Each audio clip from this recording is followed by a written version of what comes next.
और अगर फिर से मदनापुर में कोई हत्या हुई, इस हवेली में हत्या हुई, तो कौन दोषी? इसलिए मैं आपसे आग्रह करूंगा कि मुझे अपना काम करने दें, इस हवेली में हुई घटनाओं की जांच करने दें। हरगिज नहीं। देवर जी, इन्हें अपना काम करने दीजिए।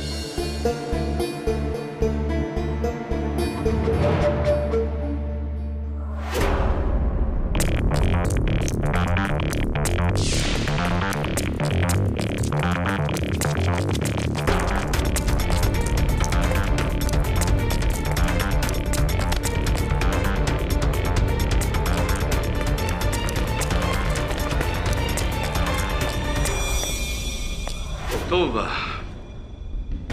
घटना के दिन सूबेदार सिंह यहाँ, आप आ जाइए जरा यहाँ। बाप सूबेदार सिंह है और ठाकुर अवध सिंह जी कहाँ थे? वहां ऊपर पहली मंजिल पर।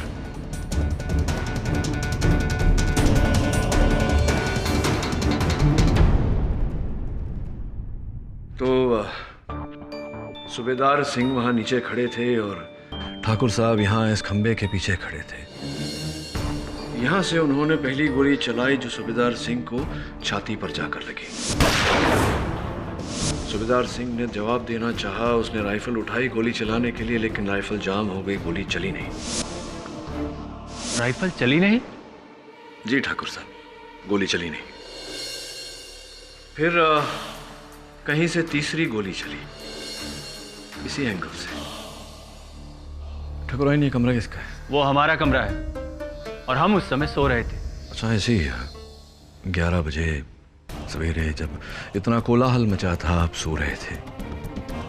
बड़ी गहरी नींद आती है आपको ठाकुर साहब। देखिए वकील साहब, गोली यहाँ नीचे से चली है, वहाँ हमारे कमरे से नहीं, जैसा कि अदालत में वकील बाबू ने कहा है। गोली आगे से चली थी तो ठाकुर साहब छुपकर यहाँ।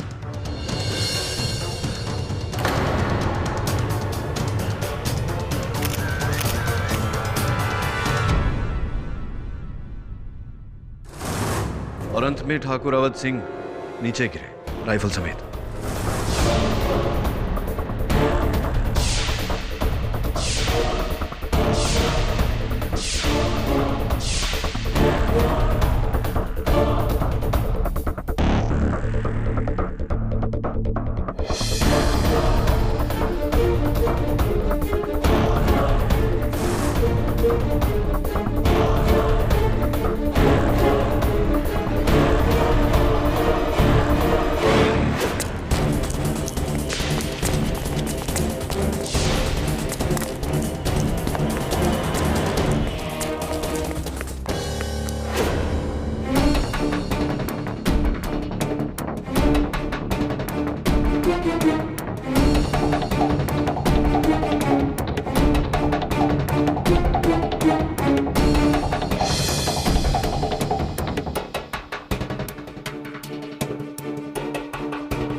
जान बची जे लाखों पाए, लौट के लल्ला घर को आए। सूबेदार सिंह ने हमारे बदले गिरोह का सरदार भुक्कन को बना दिया।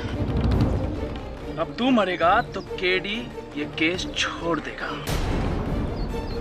केडी ने केस छोड़ दिया तो सरदार का मरना पक्का। मतलब तू मरा तो सूबेदार भी मरेगा।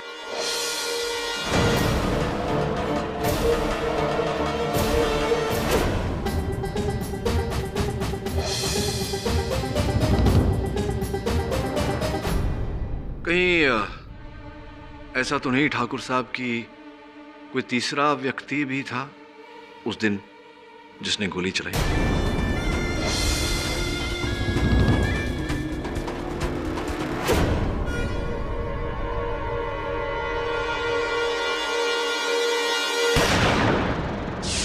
मैंने कहा ना कोई गोली नहीं चलाएगा।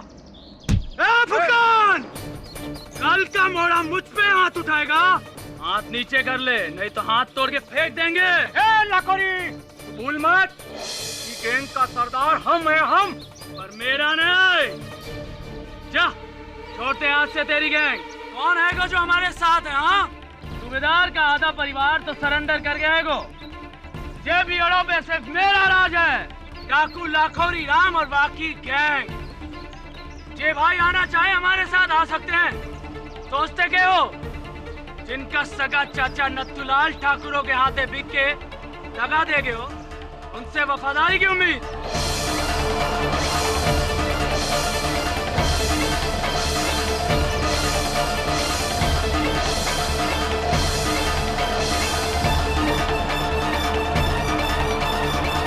जय भवानी मैया की। गोवर्धन, रामचरण, ये तुम्हारे परिवार का और है, ये भी हमारे साथ धोखा करियो। डाकू का सगो उसका राइफल होता है फुक्कन।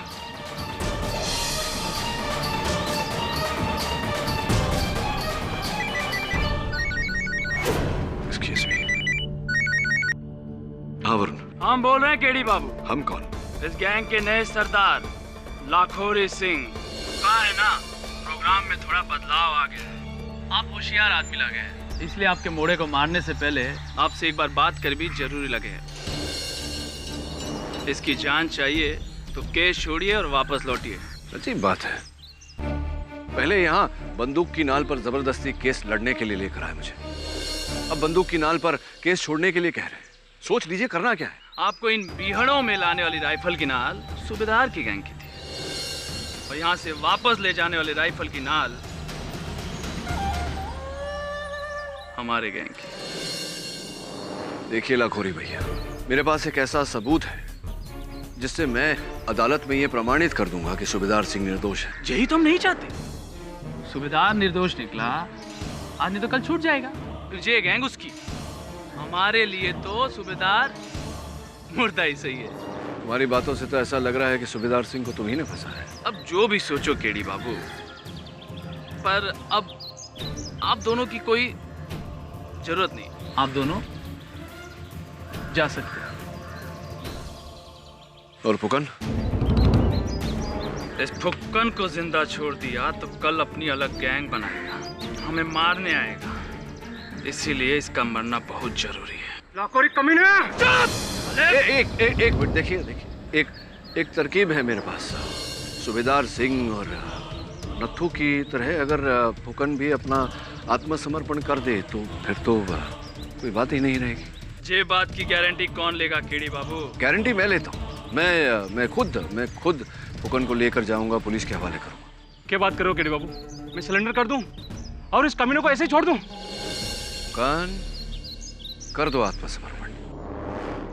आपकी आज्ञा हो तो मैं ले जाऊं इन दोनों को। और ये गारंटी टूटी केडी बाबू तो एक बात का ध्यान रहे, अभी बंबई बहुत दूर है। जा सकते हैं तुम लोग। फुक्कन, केडी बाबू ने जान बचाई है तेरी, पैर धो के पी उनके।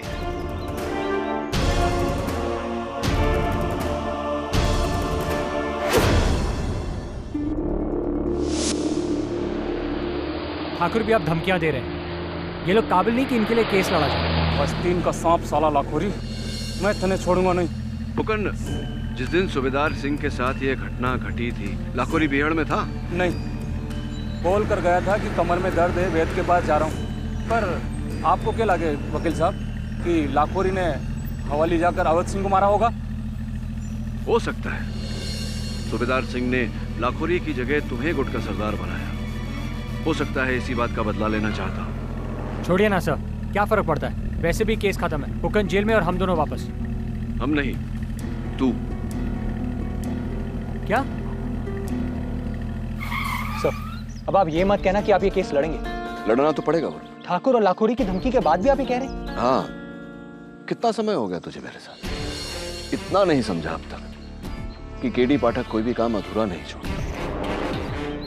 अब जब तक सच सामने नहीं आ जाता, अदालत अपना निर्णय नहीं सुनाती। मैं यहीं रहूंगा केस साहब।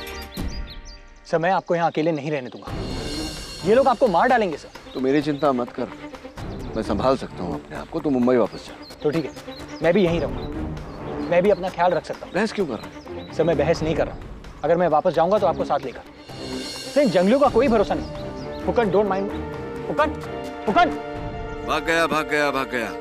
तू चल।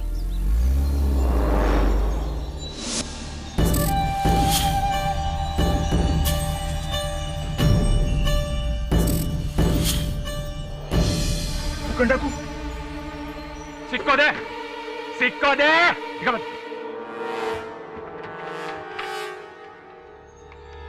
हेलो घनश्याम दादा, हम फूकन बोल रहे हैं। आप हर समय हमें पूछते थे ना कि हमें भी अपनी गैंग में शामिल कर लो, हमें भी अपनी गैंग में शामिल कर लो। आज वो मौका आ गया है। आप पूरे टांडा को लेकर मदनापुर आ जाइए। आज बहुत ही बड़ा कांड करना है, ठीक है? लाखोरी के बच्चे सूबेदार सिंह की गैंग को तोड़ने चला था। अब दिखाता हूं मैं तेरे को। कहाँ है दद्दा? ऐसो का जुल्म हुआ हमसे कि हमारे पीठ में खंजर भोंक दी? हमका माफ कर दो सूबेदार बेटा। तुम्हें चिंता करने की आवश्यकता नहीं है नथुलाल, तुम्हारी जमानत हो चुकी है। बहुत खिलाना पिलाना पड़ा पर काम हो गया। अब समझे तुम पे कौन सा रंग चढ़ा है। कुत्ता के फेंके हुए जूठन के लिए। सूबेदार, हमें कुत्ता कहता है? अरे हमसे बड़ा कुत्ता तो तू है, जो गले में पट्टा डाल के घूमता है। और असली पट्टा तो वो होगा जिससे लटका कर तुझे फांसी दी जाएगी। तभी हमारी भाई की हत्या का बदला पूरा होगा। बदला तो हमारा पूरा होगा ठाकुर। तुम्हारे भाई को तो ना मार सके, लेकिन तुम्हारी मौत हमारे हाथ लिखी है। तुझसे भी बड़ा गैर तो अपना सगा निकला।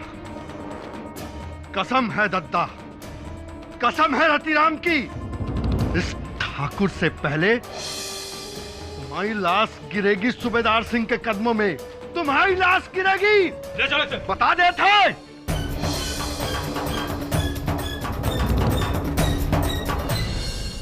ये गोली तुम्हें कहाँ से मिली? योर ऑनर, ये गोली मुझे उस दीवार में गड़ी हुई मिली जिस दीवार की ओर सूबेदार सिंह पीठ किए हुए खड़े।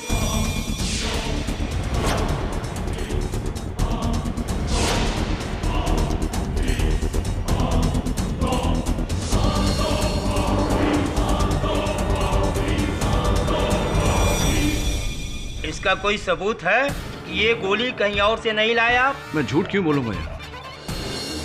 इसका कोई सबूत? सबूत है यार। ठाकुरों का पूरा परिवार, आप कहें तो बारी बारी यहाँ उन्हें बुलाकर कहलवाऊं उनसे। घबराने दीजिए। हाँ सोलंकी। सकेडी, जी जी सोलंकी जी। आप ये कहना चाह रहे हैं कि ये गोली ठाकुर अवध सिंह ने चलाई होगी? जी नहीं, मैं ये कह रहा हूँ कि ये गोली इस बंदूक से चली है और इसी बंदूक से ठाकुर अवध सिंह जी की हत्या भी हुई है। एक मिनट। पहली गोली सूबेदार सिंह की बंदूक से चली जिससे ठाकुर की मौत हुई। दूसरी गोली अवध सिंह की बंदूक से चली जो दीवार में धंस गई। क्या मतलब? आप समझ नहीं रहे हैं सोलंकी साहब। ये गोली सूबेदार सिंह के सामने से चली, ठीक वहीं से जहां से वो गोली चली थी जो इन्हें लगी थी, और ये जाकर के दीवार में धंस गई। योर ऑनर, जिस एंगल में ये गोली दीवार में धंसी हुई पाई गई, इससे स्पष्ट होता है कि ये ऊपर से चलाई गई, पहली मंजिल से।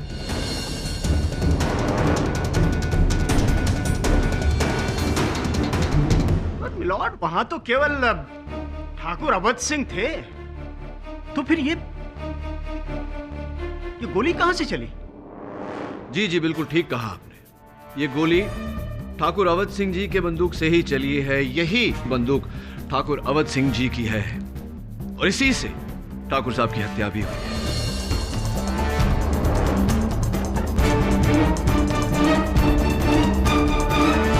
आप बकवास कर रहे हैं। आपका कहने का मतलब है कि किसी ने बंदूक बदल दी? क्या बात है, अब जाकर बात आपकी समझ में आई। कुल मिला के हुआ ये योर ऑनर, हत्या के समय दो बंदूक थी, एक सूबेदार सिंह की और एक ये ठाकुर अवध सिंह जी की। किंतु हत्याकांड के बाद केवल ये राइफल वहां से बरामद हुई।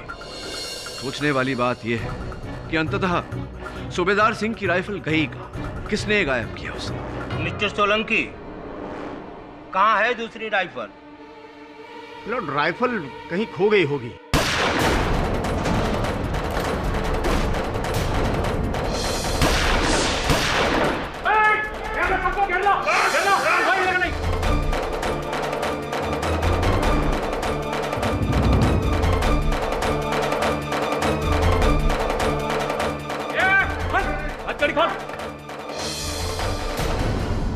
अरे क्या हो रहा है? हम हमारे ठाकुर को लेने के लिए आए हैं। चलो जी जी। फुकन, ये तुम गलत कर रहे हो। सूबेदार, समझाओ इसे। गलत तो हमारे साथ हुआ है केडी साहब, अब इसे मैं ही सुधारूंगा। चलो।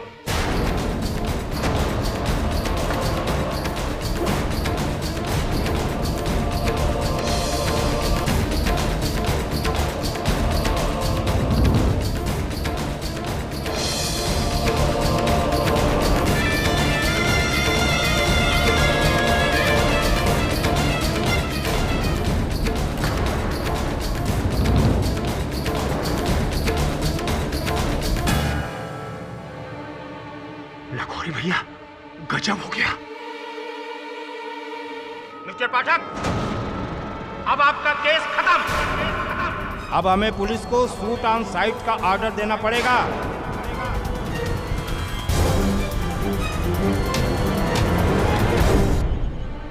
सर, क्या हुआ सर? हुआ कुछ नहीं है। सूबेदार सिंह और फुकन को कानून समझाना मतलब भैंस के आगे बीन बजाना। हाँ तो केडी बाबू, एक ही कहानी में दो बार। चलिए। ओए, तू नहीं। चल पीछे, चल।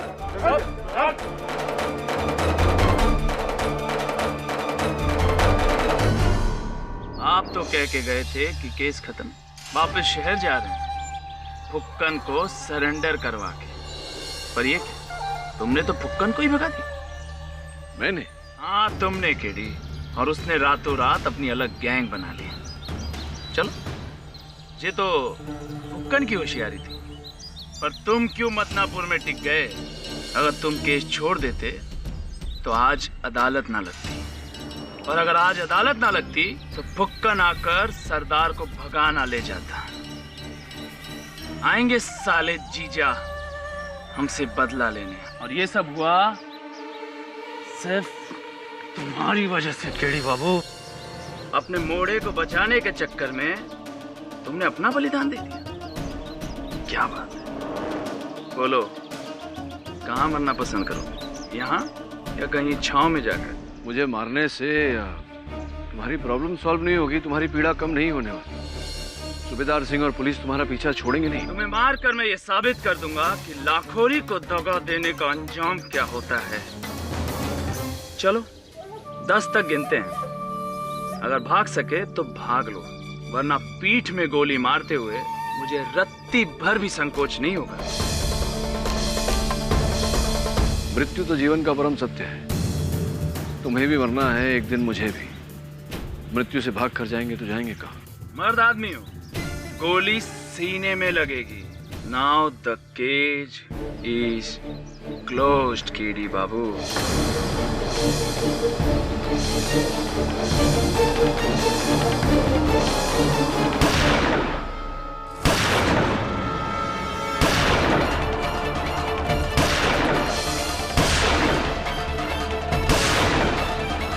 रामचरण!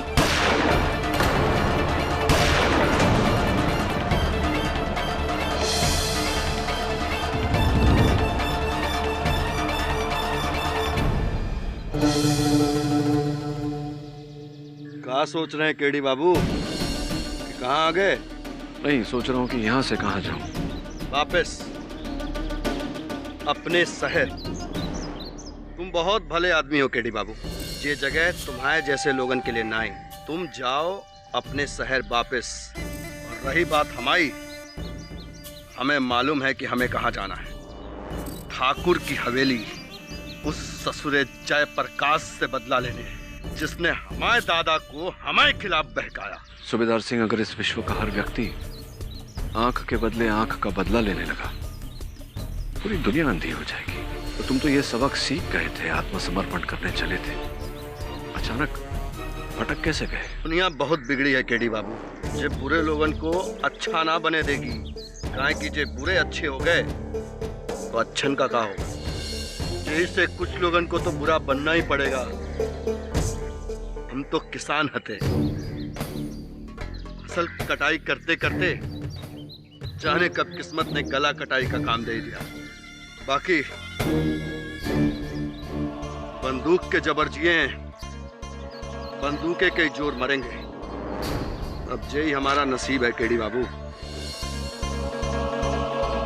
आपने हमारे लिए इतना कुछ किया केडी बाबू, उसके लिए धन्यवाद। लेकिन फिर भी हमने आपकी बात न मानी, तो आपके लिए क्षमा।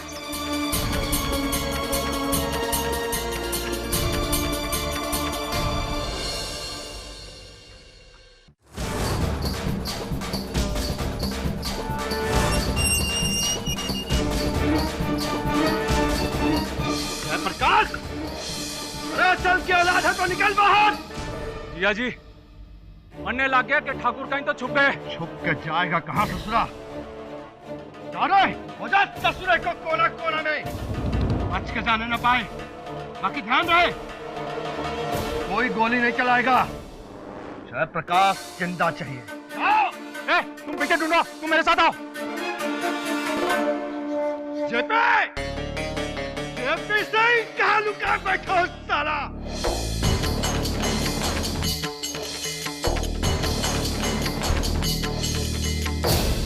हेलो सुबेदार सिंह।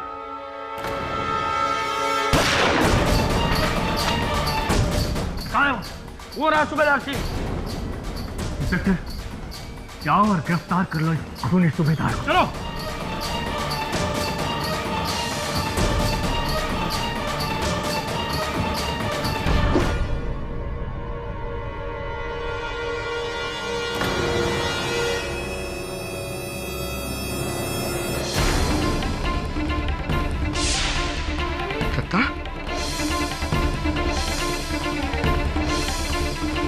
दद्दा, दद्दा, जे का हुआ दद्दा, दद्दा, दद्दा।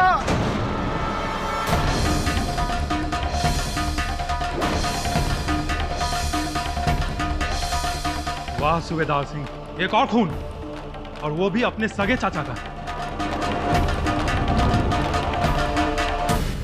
प्रणाम।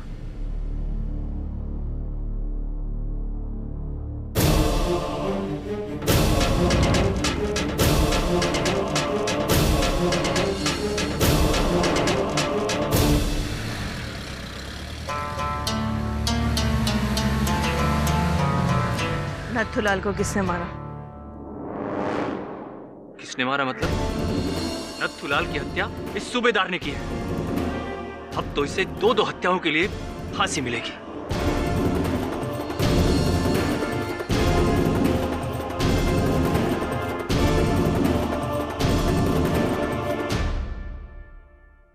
केडी साहब, इतना कुछ होने के बावजूद भी आप इस केस को अपने दोनों हाथों से थामे हुए हैं।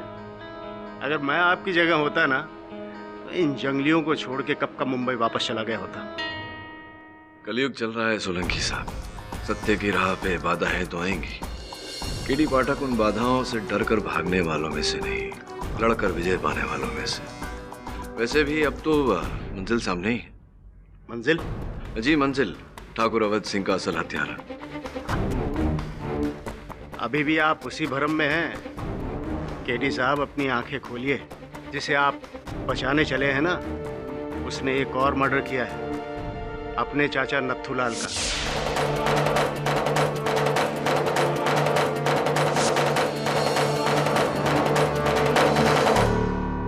नहीं सोलंकी साहब, सूबेदार सिंह ने नथुलाल को नहीं मारा। अरे, पुलिस थाने में सबके सामने उसने अपने चाचा को धमकी दी थी। कसम है दद्दा, इस ठाकुर से पहले तुम्हारी लाश गिरेगी सूबेदार सिंह के कदमों में। तुम्हारी लाश गिरेगी। मैं जानता हूं कि सूबेदार सिंह ने पुलिस स्टेशन में ये धमकी दी थी, लेकिन और उसने उसे मार दिया। एक मिनट, ये चाकू जिससे नथुलाल का खून हुआ, इस पर सूबेदार सिंह की उंगलियों के निशान हैं। जी, ये भी जानता हूँ मैं। उसके बावजूद भी आपको लगता है कि उसका खून किसी और ने किया? जी हाँ। किसने? ठाकुर जेपी सिंह।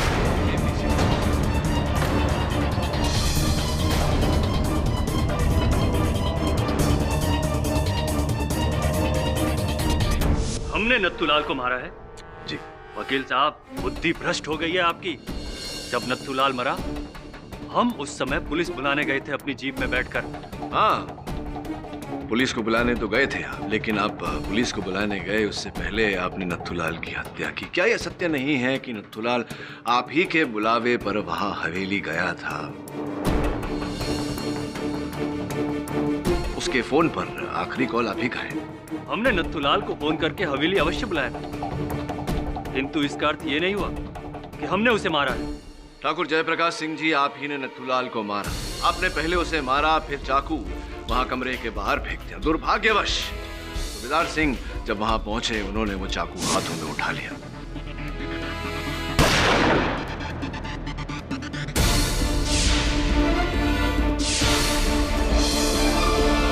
क्या मनगढ़ंत कहानियां बना रहे हैं? सबूत क्या है आपके पास? सबूत? सबूत है नत्थूलाल के मृत शरीर से बहा उनका लहू उस फर्श पर जो पड़ा था, जिस पर एक जूते का छापा था। आप ही के जूते का छापा था, ना कि सूबेदार सिंह का। वकील साहब, आपको क्या लगता है आपने कह दिया और हमने मान लिया? चकेदी जी, इस बात का क्या सबूत है कि वो जूतों के निशान इन्हीं के हैं? सबूत यह है सोलंकी साहब कि जूते का वही खूनी छापा इनके जीप में भी पाया गया।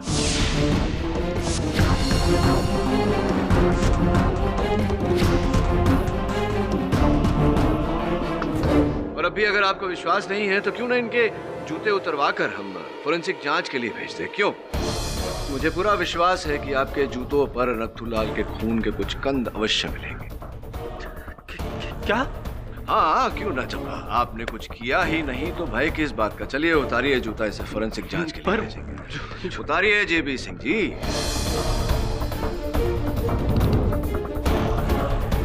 अरे उतारिए अपना जूता।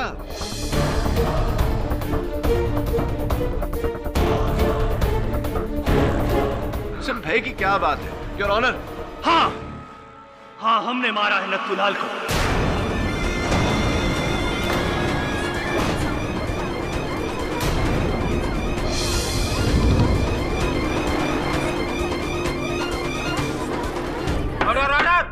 यदि हम नत्थूलाल को नहीं मारते तो वो अदालत में सबके सामने सब कुछ सच सच बता देता और इस सूबेदार को यहां से बचा ले जाता।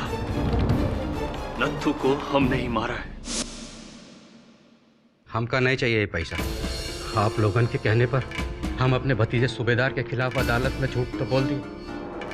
बाका बोझ तो उठाए नहीं उठ रहा, ये पैसन का बोझ कैसे उठाएंगे? जमीर जाग गया तुम्हारा नत्थूलाल। हमका माफ कर दो ठाकुर साहब, हम अदालत में जाकर सब कुछ साफ साफ बोल देंगे। गलती हो गया है हमसे, ये पैसा हम ना लेंगे।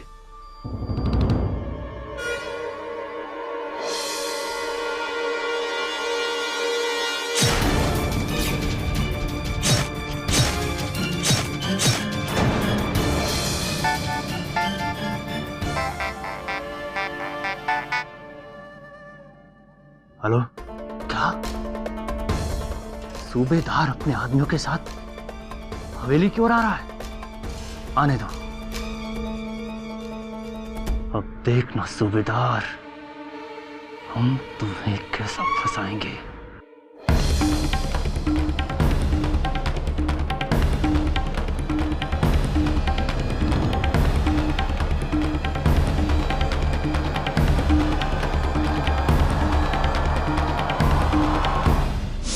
और ठाकुर अवध सिंह जी की भी। उन्हें तो सूबेदार सिंह ने मारा है, और जब मारा तब हम अपने कमरे में सोए हुए थे। हाँ, संभवतः आप सोने गए उससे पहले आपने ठाकुर अवध सिंह जी की हत्या कर दी थी। क्या मतलब? आप कहना चाह रहे हैं कि सूबेदार सिंह के आने से पहले ठाकुर अवध सिंह पहले ही मरे हुए थे? जी हाँ, और यही बात मैं पिछली सुनवाई में भी कहने वाला था। दुर्भाग्यवश श्रीमान फुकन आए और उन्होंने पूरी कार्यवाही स्थगित कर दी। हाँ तो अब कहो, क्या कहना है तुम्हें केडी? योर ऑनर, जब मैंने हवेली की जांच की तो पहले मंजिल के एक खंबे पर मैंने खून के धब्बे पाए। ठाकुर अवध सिंह जी के खून के धब्बे। तभी मुझे संदेह हुआ कि किसी ने सूबेदार सिंह के हवेली पहुंचने से पहले ही ठाकुर अवध सिंह की हत्या कर दी थी।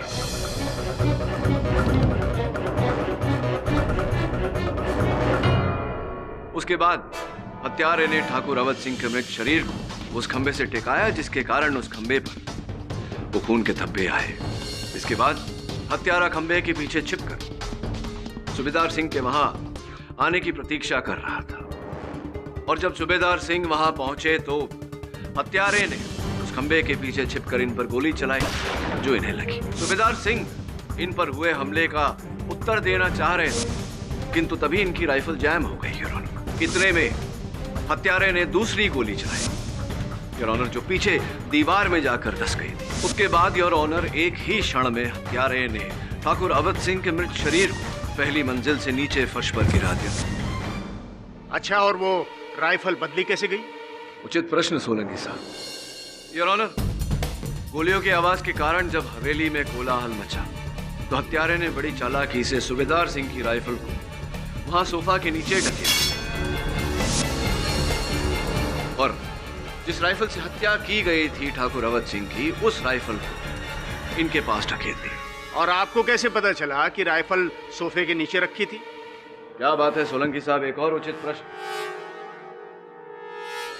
योर ऑनर, हवेली की जांच के दौरान सोफे के नीचे से ये धागा पाया गया है।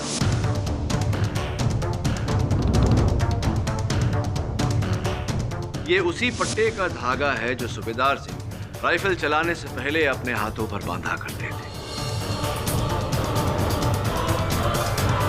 योर ऑनर, षड्यंत्र को परिणाम देने के लिए आवश्यक था कि हत्यारा पहली मंजिल पर हो, और जिस समय हत्या हुई उस समय पहली मंजिल पर केवल आप ही थे ठाकुर जयप्रकाश सिंह जी।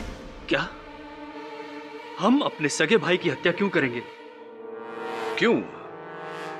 धन संपत्ति, राजगद्दी? नहीं, हमने अपने बड़े भाई साहब की जान नहीं ली। हमारा विश्वास कीजिए, हम उस समय अपने कमरे में सो रहे थे क्योंकि हमारी तबीयत ठीक नहीं थी। अद्भुत। आपके कमरे के बाहर गोलियां चली और आप सो रहे थे, नींद नहीं खुली आपकी? नहीं, हमने कहा ना हमारी तबीयत बहुत खराब थी। पहली गोली की आवाज सुनी तो हमारी आंख खुली, और दूसरी गोली की आवाज आई तो हम उठकर दरवाजे की ओर भागे। तब हमने वहां पायल की आवाज सुनी, और फिर थोड़ी देर में यह हंगामा शुरू हो गया। पायल की आवाज सुनी आप? मेरा ज्ञान है पूरे हवेली में तो पायल केवल ठाकुराइन ही पहनती है। क्यों? हाँ, और जैसा कि भाभी ने कहा, वो उस समय बाहर थी, तो वो दौड़कर वहां आई होंगी और उन्हीं की पायल की आवाज होगी। नहीं नहीं नहीं नहीं, आपके कहे अनुसार आप पहली मंजिल पर थे और उनके कहे अनुसार वो बाहर थी। इतनी दूरी से पायल की आहट को सुनना संभव नहीं।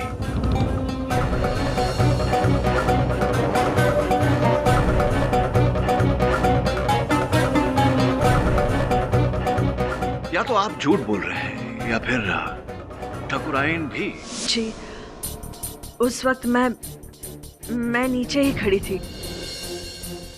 इंस्पेक्टर साहब के कहने के बाद मैं ऊपर जा ही रही थी कि मैंने गोली की आवाज सुनी। तो अब ये कहना चाह रही हैं कि ठाकुर जयप्रकाश सिंह जी ने जो कहा वो गलत है साहब। वो गलत है, झूठ है। ये बताइए कि अंतिम बार आपने अपने पति ठाकुर अवध सिंह को जीवित कब देखा? जी, जब मैंने उनसे विनती की थी कि सूबेदार के साथ खून खराबा करने के बजाय उनसे एक बार बात कर ले। जी, और क्या समय हो रहा था? जी याद नहीं है। तो फिर हुआ ये कि आपने अपने पति से बात की और उन्होंने हामी भरी और तुरंत बाद आपने सूबेदार सिंह को फोन करके वहाँ हवेली पर बुलाया। जी हाँ। आपका फोन आपके पास है? आपका मोबाइल फोन है आपके पास इस समय? जी। धन्यवाद। हाँ, आपने सूबेदार सिंह को फोन किया 10 सितंबर सवेरे 10:29 पर।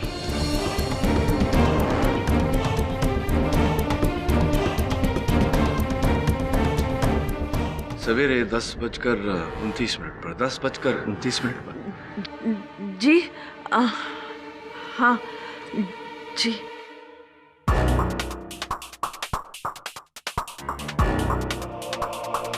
क्या देख रहे हैं मिस्टर पाठक? ये ठाकुर अवध सिंह की घड़ी देख रहा था मैं सर। लेकिन ये घड़ी तो टूट गई है। जी, सोलंकी साहब, टूट चुकी है और रुक चुकी है। वो पहली मंजिल से नीचे गिरे तब ये बंद हो गई थी। ठाकुर जब पहली बार गिरे, जब उनकी हत्या हुई थी, उनके पीठ पर गोली मारी गई थी और वो जब गिरे उस समय ये घड़ी बंद हो गई थी।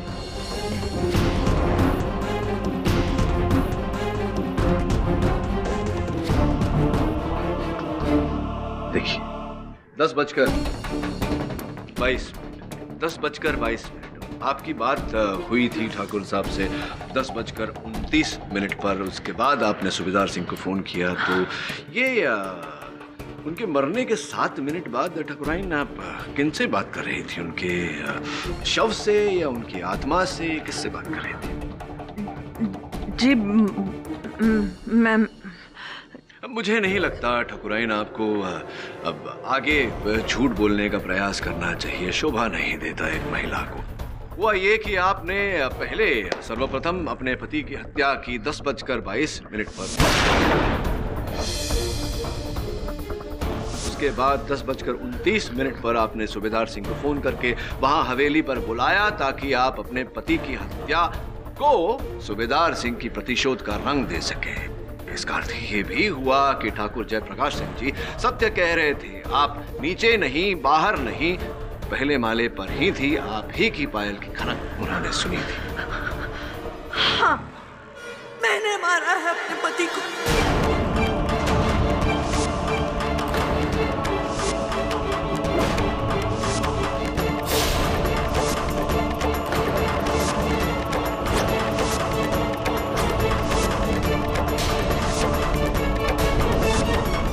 कहने के लिए तो हम उनकी पत्नी थे, ठाकुराइन थे, पर ठाकुर ने हमेशा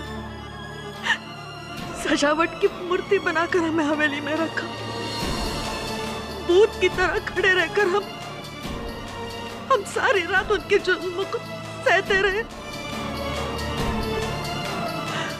अपनी आंखों के सामने दूसरी औरतों के साथ अय्याशी करते हुए उन्हें देखते रहे, पर हम कुछ नहीं कर पाए। ना ही हमें संतान का सुख मिला और ना ही पत्नी का सम्मान। 20 साल तक उस जल्लाद के खिलाफ हमारे अंदर अंदर सुलगते रहे। हम कुछ नहीं कर पाए। ठाकुराइन, आप इस अपेक्षा में जी रही थी कि एक न एक दिन उस जल्लाद को उसके किए की सजा मिलेगी सूबेदार सिंह की गोली से। हाँ। पर जज साहब, जब हमने सुना कि सूबेदार आत्मसमर्पण करने जा रहा है तो हमारी आखिरी उम्मीद भी खत्म हो गई। फिर हमने सोचा कि इसके पहले कि सूबेदार अपने आप को पुलिस के हवाले कर दे, हम अपने इंतकाम की आग को बुझा दें। फिर हमने ठाकुर की जीप लेकर ठाकुर का वेश धारण करके हमने सूबेदार के भाई रतिराम का खून कर दिया।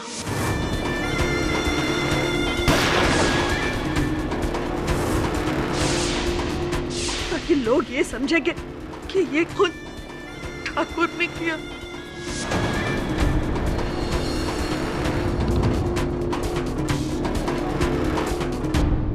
पर आपकी लगाई हुई ये चिंगारी काफी थी सूबेदार सिंह को हवेली लाने के लिए, ठाकुर अवध सिंह के खून के प्यास में, और फिर आपने अपना खेल खेला।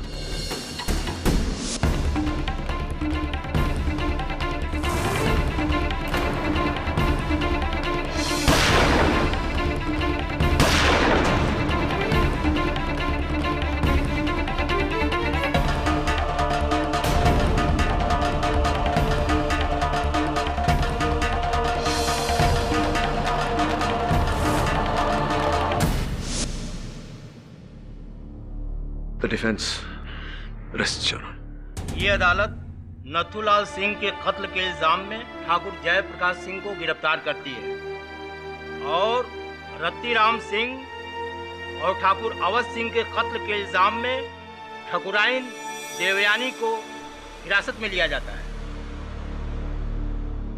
और रही बात सूबेदार सिंह की, तो इन्हें पिछले अपराधों के एवज में गिरफ्तार किया जाता है और ठाकुर अवध सिंह के कत्ल के आरोप में अदालत उन्हें बाइज्जत बरी करती है। The case is closed.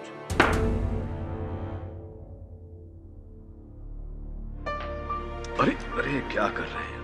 बहुत बड़ा सबक सिखाया हो केडी साहब।